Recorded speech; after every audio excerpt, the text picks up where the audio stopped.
and turned the television on. One of my mom's favorite soap operas was on. Ew! I pressed the on button just in time for the kiss.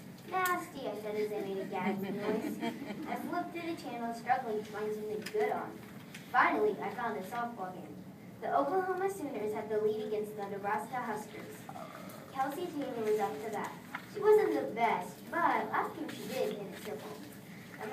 Amanda Haleigh was pitcher, of course. She was fabulous. Normally she struck players out, but sometimes they hit the ball. That is, if they were fast enough. Amanda was my role model. I was the pitcher for my team, the Dangerous Divas. Horrible name, right? Danielle came up with it. I was a fan of the Kansas State Wildcats, but the Oklahoma Sooners came close behind because of Amanda Haleigh. Eventually, the game was over, and the Oklahoma Sooners won 9-30. Now, golf was on. I love almost all sports, but golf is one of them I cannot stand. I entered my room searching for something to do. I examined the closet, nothing in there. I then looked in the mirror. I have crazy red curly hair, which I normally wear in a ponytail, and an ugly shade of hazel eyes, and I'm 10 years old, but 5'2". I am very tall for my age, so everyone calls me names like giraffe, giant, Bigfoot, and so on. I have long legs, so I'm fast, but no one judges you on how fast you are in the 5th grade.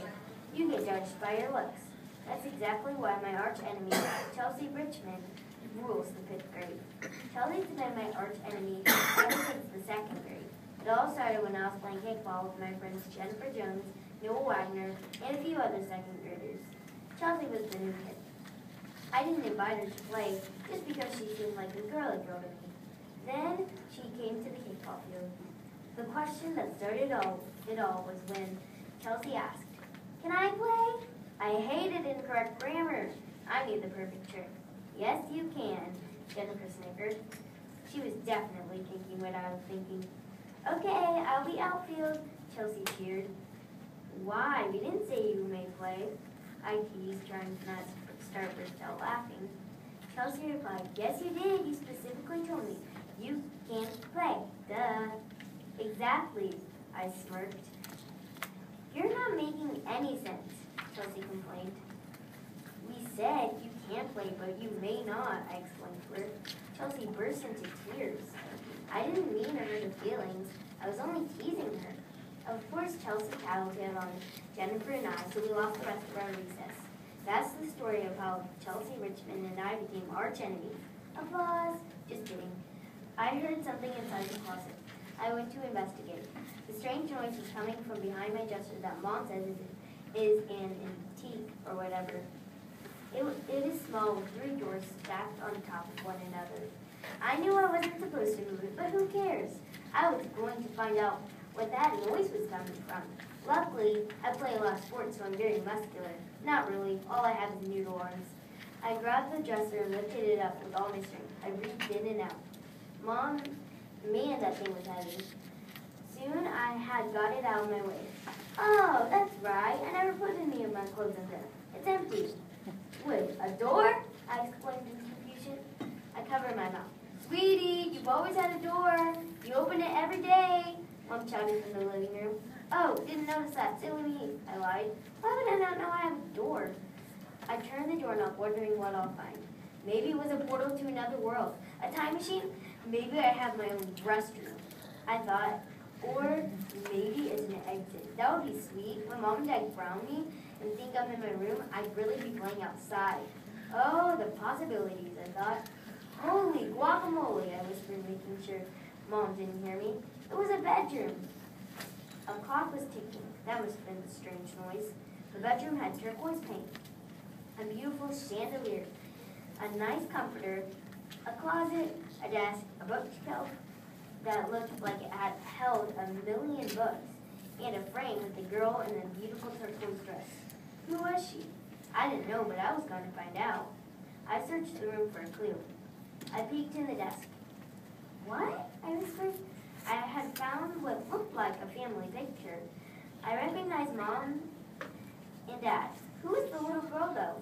She was the same girl with the turquoise dress in the frame hanging above the bed. She looked about 8 years old. She looked similar to me. Is Mom pregnant? Weird, I mumbled. Wait, I gasped. Mom only had one kid, unless Mom had a kid before me. She must have died. Maybe it was so tragic she doesn't tell me about her. I looked inside the drawer some more. A newspaper, the headline was, Kidnapped, Abigail Thompson. Thompson is my last name, I whispered. I do have a sister. I read on. August 30th, 2001. Abigail Marie Thompson is kidnapped on her way home from 3rd grade at Carter Elementary School. Parents Heather and Brian Thompson say they told her to walk home from school considering kidnapping was in their small neighborhood in Baldwin, Missouri never appealed to them. Parents say all they heard was a scream, and when Brian went to investigate, all he saw was a black truck pull away with his 8-year-old daughter in the backseat crying.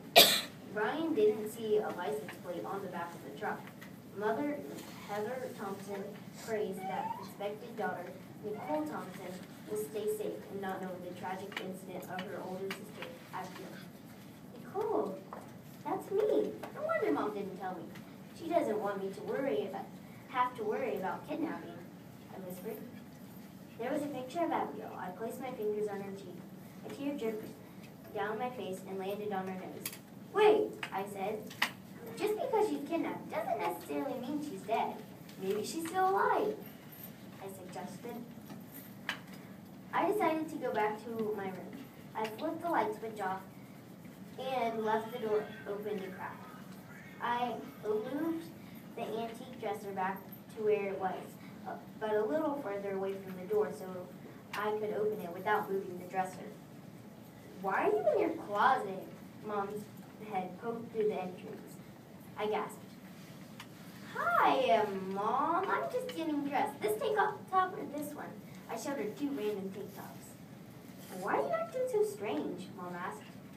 This is how I always act, I replied. Okay, Mom answered. Well, I'm going to the store. Do you need anything? Nope, I told her. Okay. Mom gave me a kiss on the cheek. I'll be back later. Bye, I shouted. As soon as I heard the front door close, I said, phew, that was a close one. I sighed. I was tired, so I lay down. I was walking home from school the next day. I kept getting a strange feeling like I hadn't woke up this morning. I decided to take a different path home. I went forward until I got to a stop sign, and then I made a left instead of a right. I kept walking until I got to a bench. Then I made another left. Wait, I need to go right. I headed right. Well, maybe it was left. As I was turning around, I ran into an old man. Sorry, I apologized. Don't be, he said with an evil grin. He reached to grab me. I ran as fast as I could, but then I ran into another old man. He grabbed me and put me in a headlock. Mommy! I screamed. The old man threw me in the back seat of a black truck and drove off. Soon, we got to an old-looking 2-story house. The men opened the door to the seat I was in.